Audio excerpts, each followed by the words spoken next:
Hello, I'm Brent Failer. And I'm Nile the Bubba. Our documentary is on Malcolm X, the Civil Rights Crusade.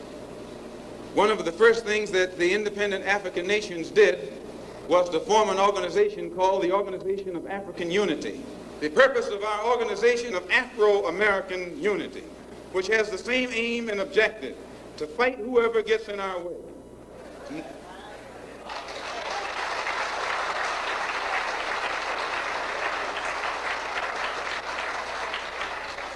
To bring about the complete independence of people of African descent here in the Western Hemisphere, and first here in the United States, and bring about the freedom of these people by any means necessary.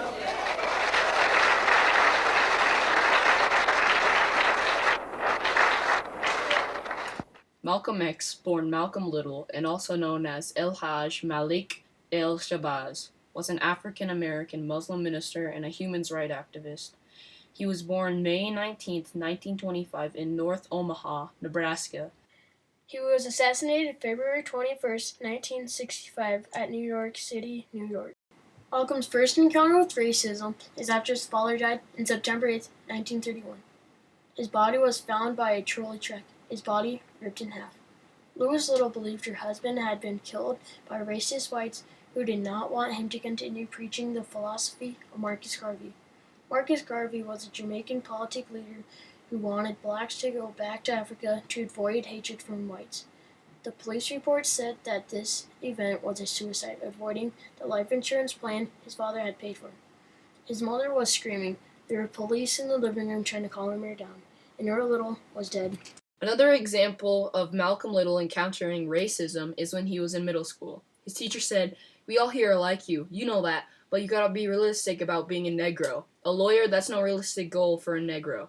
You need to think about something you can be. You're good with your hands, why don't you plan on carpenting?" On the 8th of September 1931, Malcolm was again awakened in the middle of the night, this time not by a fire, but by angry neighbors trying to force the family to move.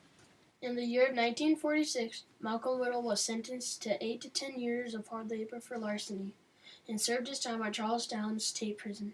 Malcolm Little was 18 years old in 1943 and drifted from job to job.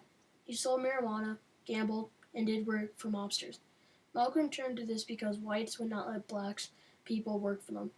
Legal activities were the only thing that Malcolm could turn to. So Malcolm committed himself to burglary. Malcolm Little broke into a house and stole a watch that was supposed to be repaired. He took the stolen watch to the store it was supposed to be repaired at, but the store owner was notified to look out for a stolen watch. He looked at the appointment for which the owner of the watch would come and have it repaired. He called the cops and the appointment came due. The cops were waiting for Malcolm as soon as he walked through the door. He was taken to jail and was sentenced to 8 to 10 years of hard labor. Malcolm's first encounter with the nation was when he received a letter from his brother Reginald, a minister in the Nation of Islam at the time. The letter said, "Malcolm, stop eating pork and smoking cigarettes. I'll show you how to get out of prison." He was then visited by Reginald and was taught the way of the Nation of Islam, that all whites were devils and that all black people needed to separate from whites. Malcolm X wrote to the leader of the group, Elijah Muhammad. His reply came along with money. Elijah told Malcolm, "Do not consider yourself a criminal. No man in a just system would resort to criminal activity," he said.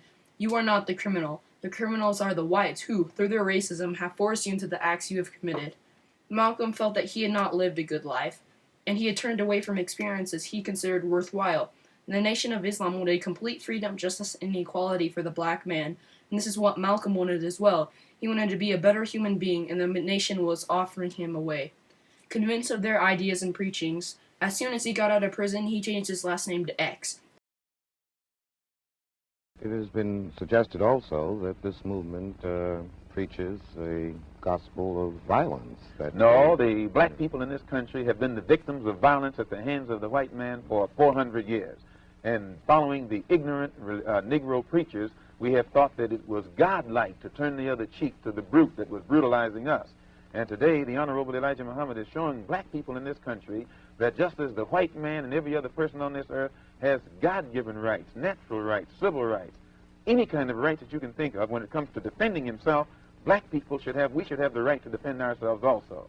and because the Honorable Elijah Muhammad makes black people brave enough, men enough to defend ourselves no matter what the odds are. The white man runs around here with the doctrine that Mr. Muhammad is advocating violence when he's actually telling Negroes to defend themselves against violent people. I see. Does your organization encourage members to attempt to enter schools that have been known as all white in the past? The Honorable Elijah Muhammad doesn't discourage us from attending white schools, but he does say that it is better for us to go to our own schools, and after we have a thorough knowledge of ourselves, of our own kind, and racial dignity has been instilled within us, then we can go to anyone's school and we'll still retain our race pride, our racial dignity, and we will be able to avoid the subservient inferiority complex that most Negroes have or that is instilled within most Negroes who receive this sort of integrated education. In April 1964, Malcolm X traveled to Mecca making a religious journey. Why? All Muslims had to take a religious journey to Mecca as part of their religion. When he went to Mecca, there were men that showed Malcolm X hospitality, and they were white. They asked Malcolm X if he really thought that they were devils. Malcolm X was taught through the Nation of Islam that all white people were devils. Malcolm X explained to them that in Saudi Arabia, white was just a description of color, while in the United States, white people were named more superior than blacks. They wouldn't let them drink out of the same water fountains or go to the same schools. After seeing this kindness, he changed his mind about white people. Malcolm X died February 21st, 1965. Malcolm X made the wrong decision for the sake of his life when he left the Muslim Brotherhood. He left the group because he saw the leader, Elijah Muhammad, was not the descendant of God that he said he was. He thought this because the leader had committed adultery with several women and didn't pay child support for the children. He left the group, disgusted, but he thought to himself that he still has to fight for black rights, so he started his own group, the Afro-American Unity. This group believed that not all white people were bad, but the ones that would try to hurt and discriminate against blacks would be fought back against. Then one fateful day, February 21st, 1965, Malcolm X was giving a speech when 3 men from the Nation of Islam shot Malcolm repeatedly. Malcolm X was dead. The 13 years from after Malcolm X's release from Charlestown State Prison until the day he died, he had a striving goal to improve the lives of black people all over America and the world. He taught his followers to have dignity by fighting back if you were physically beaten. Like when Malcolm said, quote, "Be peaceful, be courteous, obey the law, respect everyone, but if someone puts his hand on you, send him to the cemetery." Unlike Martin Luther King's idea of nonviolence, he also thought that it was blacks' rights and responsibility to get good, well-paying jobs, to have quality education, and to have any capability that a white man would have. He also preached ideas from the Nation of Islam for blacks to rise out of the slums by treating women good, not breaking laws, and avoiding fighting among themselves.